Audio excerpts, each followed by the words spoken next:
Nous arrivons à la fin de cette journée. Angela, je vous avais expliqué qu'en plus de devoir rester toute la journée, vous auriez la difficile mission de la conclure. Eh bien, je vous laisse la parole. Soit vous restez ici, soit vous allez au pupitre, comme vous le souhaitez. On l'applaudit bien fort.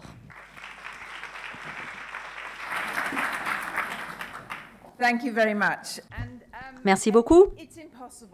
C'est impossible, en fait, de résumer tous les commentaires fascinants qu'on a pu entendre aujourd'hui. Je vais juste relever 2 ou 3 points qui me semblent importants, qu'on a entendus aujourd'hui, peut-être quelques points dont on n'a pas parlé.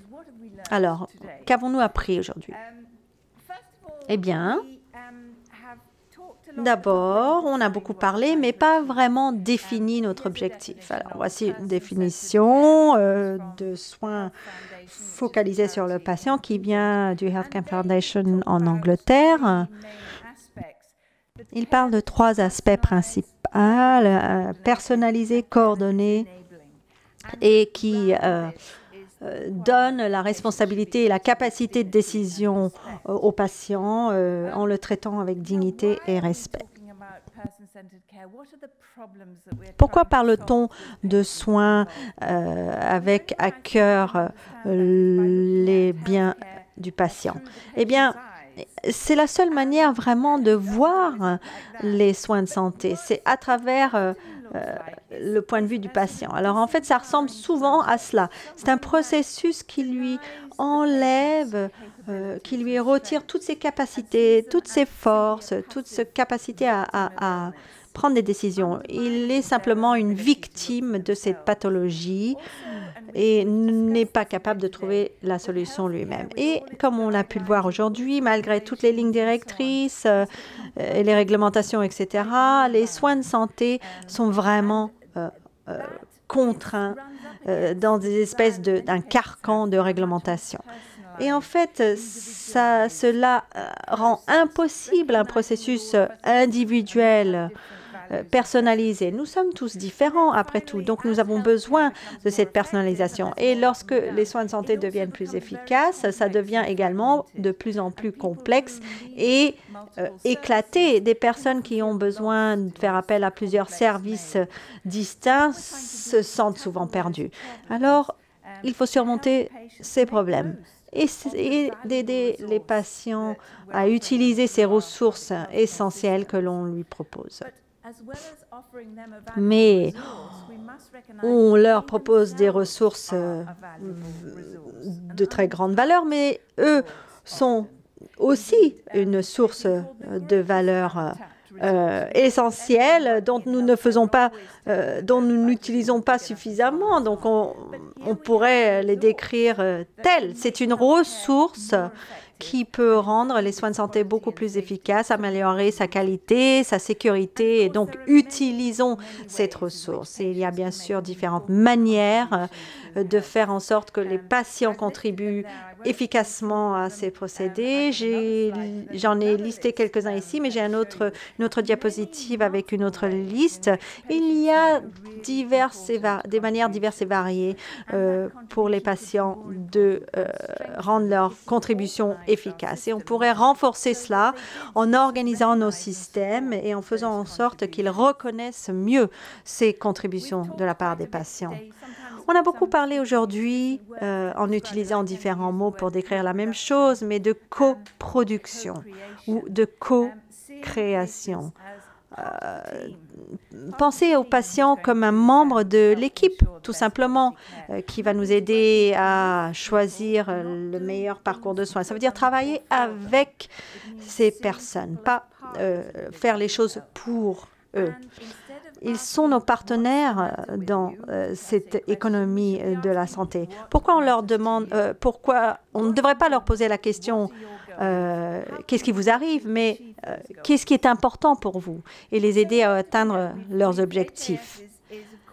Alors, nous savons que cette agence, la Haute Autorité de Santé, est une agence scientifique qui veut se baser sur des preuves scientifiques et nous avons énormément entendu parler de ces preuves, ces nouvelles preuves aujourd'hui sur comment faire en sorte de recueillir l'implication et l'engagement des personnes, des patients, comment mieux communiquer, comment mieux écouter. C'est difficile, c'est pas facile du tout. Les professionnels de la santé doivent aussi apprendre à travailler de cette manière. Et on a pu voir qu'il y a une espèce de conservatisme inhérent aux soins de santé. Ça prend très longtemps de se former en tant que médecin, en tant qu'infirmière, en tant que thérapeute. Et eux-mêmes étaient formés par des personnes qui ont mis très longtemps à obtenir leur diplôme, etc., etc.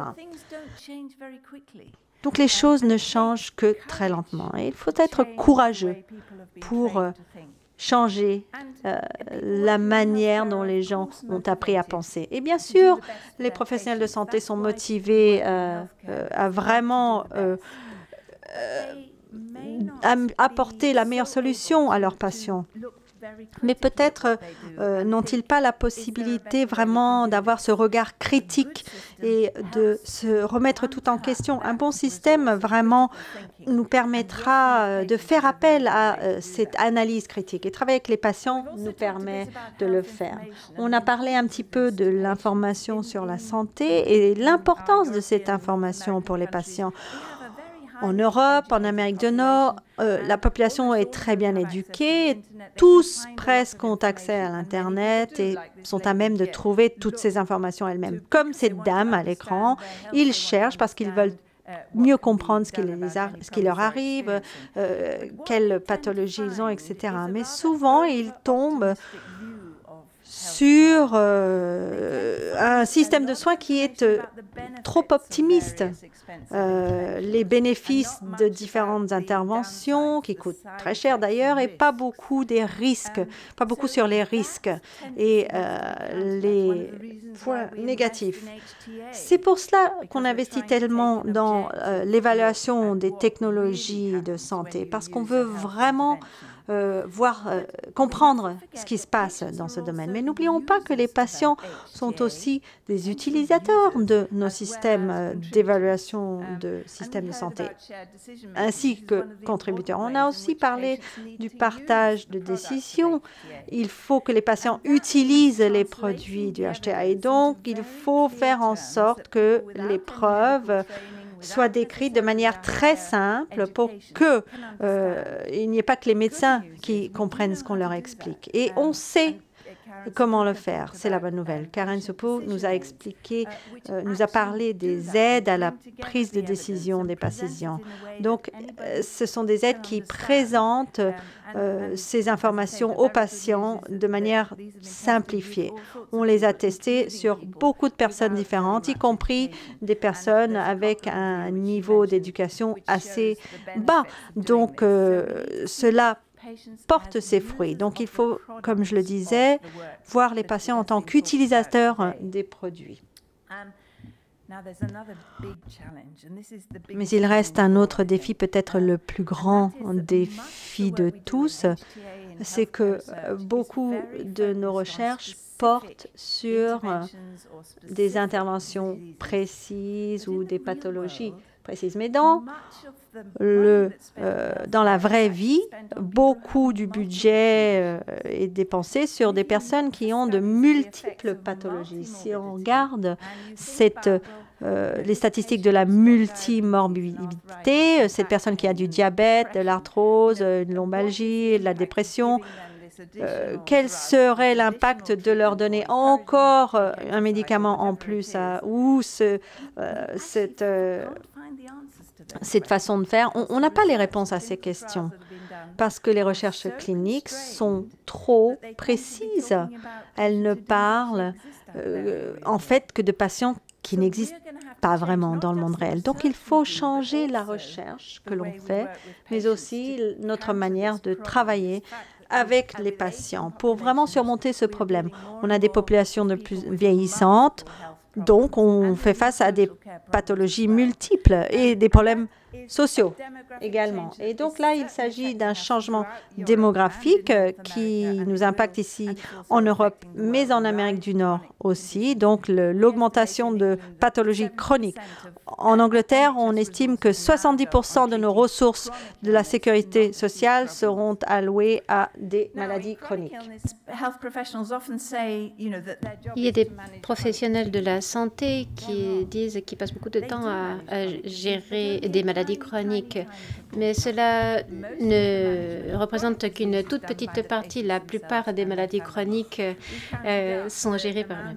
Nous avons compté le nombre d'heures où il y a un contact direct avec les professionnels de la santé pour quelqu'un avec l'arthrose ou le diabète et d'autres maladies chroniques.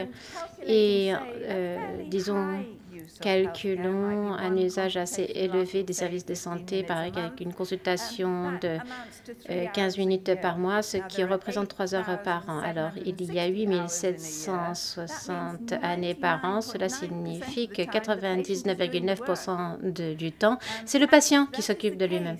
Alors, si c'est le cas, à ce moment-là, il faut changer le fusil d'épaule et nous assurer que nos professionnels de la santé fournissent un meilleur soutien.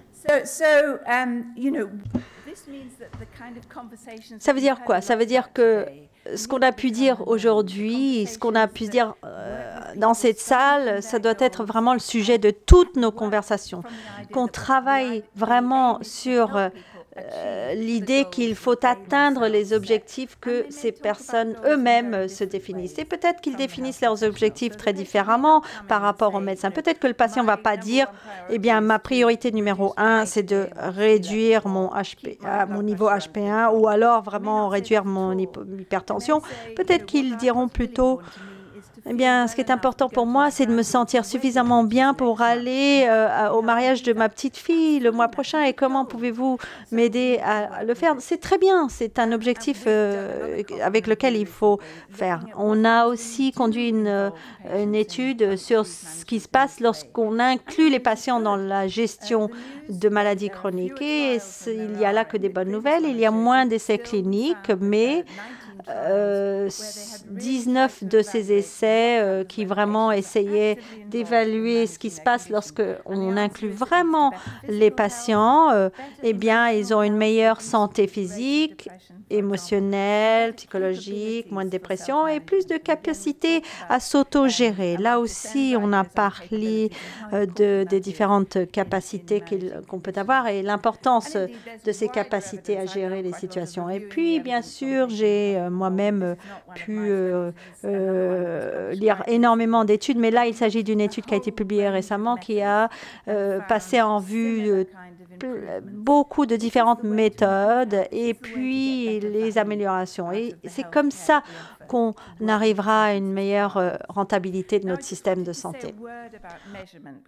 Alors, un petit mot sur la mesure. Comment mesurer? Parce qu'on en a beaucoup parlé aujourd'hui. Soyons absolument clairs. Quel est notre but lorsqu'on veut mesurer? Parce qu'on a tendance aujourd'hui à tout mesurer. Et puis, à se dire après, eh bien, qu'est-ce qu'on va faire avec ces données? Non, c'est dans l'autre sens qu'il faut prendre la chose. De quelle information a-t-on besoin et sélectionnons la bonne mesure pour arriver à cette information. Et bien sûr, il y a beaucoup de raisons de mesurer les choses et je vous les montre ici. Mais voici maintenant un exemple. Comme je vous disais, j'ai travaillé sur ce sondage des patients du système de sécurité en Angleterre. Donc, on a travaillé sur des patients, un nombre énorme de patients chaque année. Cela vient du sondage dans les hôpitaux.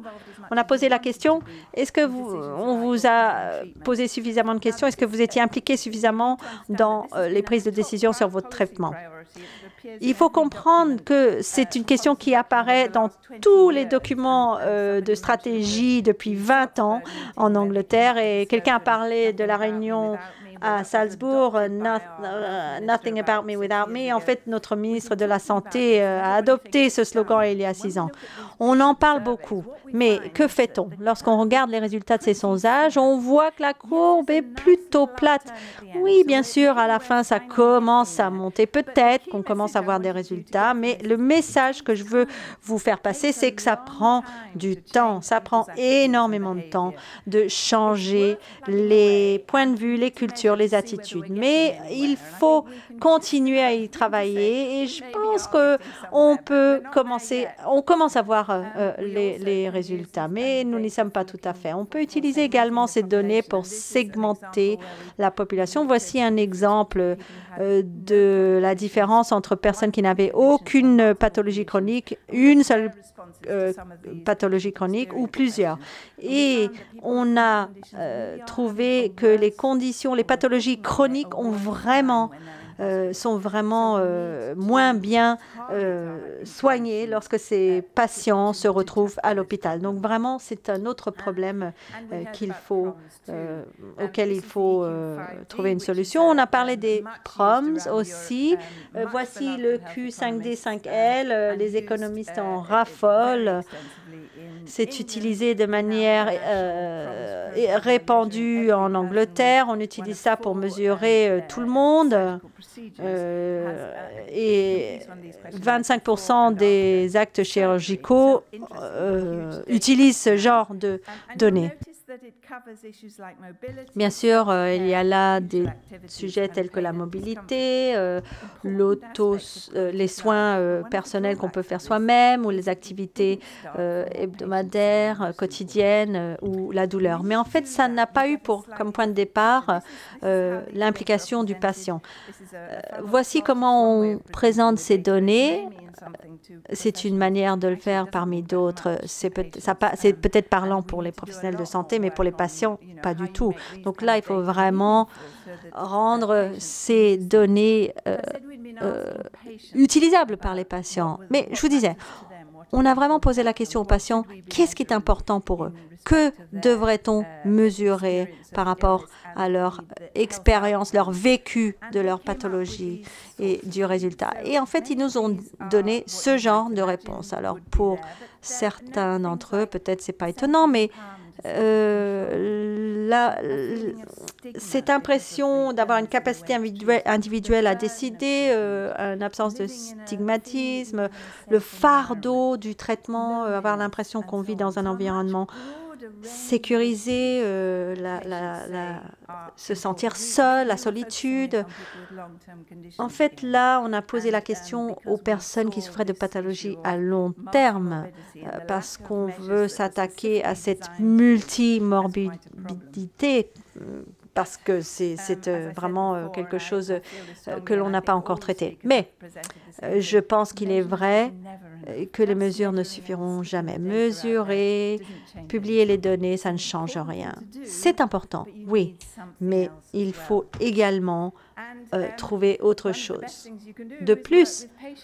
Et travailler avec les patients, c'est peut-être la meilleure façon de trouver les solutions. On l'a pas mal fait en Angleterre, au Royaume-Uni. On a un système qu'on appelle co-design et il y a différents noms que l'on appelle ces procédures, ces mécanismes. Ce n'est pas ça qui est important.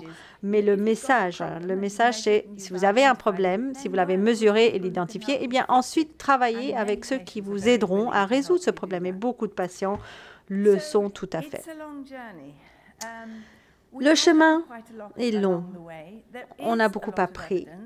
Nous avons énormément de données et de preuves sur lesquelles nous appuyer. On a vraiment mieux compris l'importance de l'organisation et de la coopération. On sait qu'il faut qu'on ait une direction, un leadership engagé et puissant. Je crois que vous l'avez ici en France et dans beaucoup d'autres institutions de santé. Lorsque la direction veut vraiment aller dans la même direction que vous, eh bien, vous avez déjà fait la moitié du chemin. Mais vous avez besoin aussi de leadership vraiment dédié à votre cause. Et puis l'engagement des patients, des familles, que ce soit des personnes individuelles ou bien des collectifs. Ça doit faire partie inhérente à ce système. Et puis avoir des objectifs très clairs. Peut-être qu'on avance à petits pas plutôt qu'à grands pas, mais que ça fasse partie intégrante de vos procédés, qu'il s'agisse de recrutement, d'évaluation, de bonus. Vraiment, ça doit être reflété dans tout ce que vous faites dans votre organisation. Vraiment, et cherchez les personnes qui vous aident à faire avancer ces dossiers. Bien sûr, ça coûte de l'argent, mais ça peut également générer des retombées importantes. Bien sûr, il faut aussi mesurer la performance et mesurer les objectifs, voir si vous les atteignez. Peut-être que cela est déjà le cas dans beaucoup d'endroits en France. En Angleterre, on a un petit peu des soucis encore, mais certaines organisations ont déjà cette façon de faire et voient la valeur inhérente au système. J'espère que ça vous a plu aujourd'hui. Moi, je trouve que c'est très, très intéressant et j'espère que vous pourrez utiliser les exemples aujourd'hui dans votre travail. Merci. Merci beaucoup, Angela Coulter. Merci en tout cas vraiment d'avoir été notre fil rouge durant toute cette journée. Et je vais tout de suite laisser la parole à Dominique Meigne, directeur de la HAS, qui va nous dire quelques mots avant que nous nous quittions. Merci Angela Coulter pour cette conclusion stimulante qui est en forme de feuille de route pour nous tous. Alors je pense qu'au terme de cette journée, nous pouvons tous nous accorder sur la richesse et la densité des débats qui sont autant de matériaux qui vont nous permettre de construire de nouveaux partenariats entre usagers, patients et professionnels. Au nom de notre institution, de son collège et de l'ensemble des collaborateurs, je remercie tous ceux qui ont fait la réussite de cette journée, de ce colloque. Au premier chef, bien sûr, nos invités, qui ont alimenté de leur contribution scientifique et de leur retour d'expérience cette réflexion. Et parmi eux, ceux qui sont venus d'autres horizons, d'autres cultures, parfois outre-Atlantique ou de pays européens voisins, encore tous d'ailleurs partenaires de l'Union aujourd'hui. Les responsables et chefs de projet de l'HAS qui ont préparé, nourri la réflexion, qui ont sollicité nos intervenants. Je ne citerai pas tout le monde, mais je crois qu'il faut noter l'engagement particulier de Véronique Gady, de Joël-André Vert, d'Hervé Nabarette. Vous pouvez les applaudir.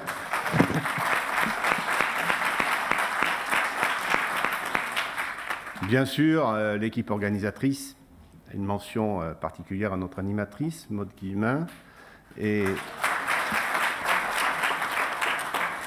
toute l'équipe de la direction de la communication et l'information des publics, qui est animée par Emmanuel Barra, avec la patte toujours particulière et l'attention d'Isabelle de Salle. Enfin, bon, merci à vous tous pour votre tonicité, votre présence jusqu'au terme de cette journée. Bon retour dans vos domiciles et bureaux respectifs. Dès à présent, vous pouvez vous replonger dans le colloque puisque les diaporamas sont en ligne dans une quinzaine de minutes. Merci à vous tous. Bonne fin de journée. Merci à vous. Très bonne soirée encore. Merci de votre participation.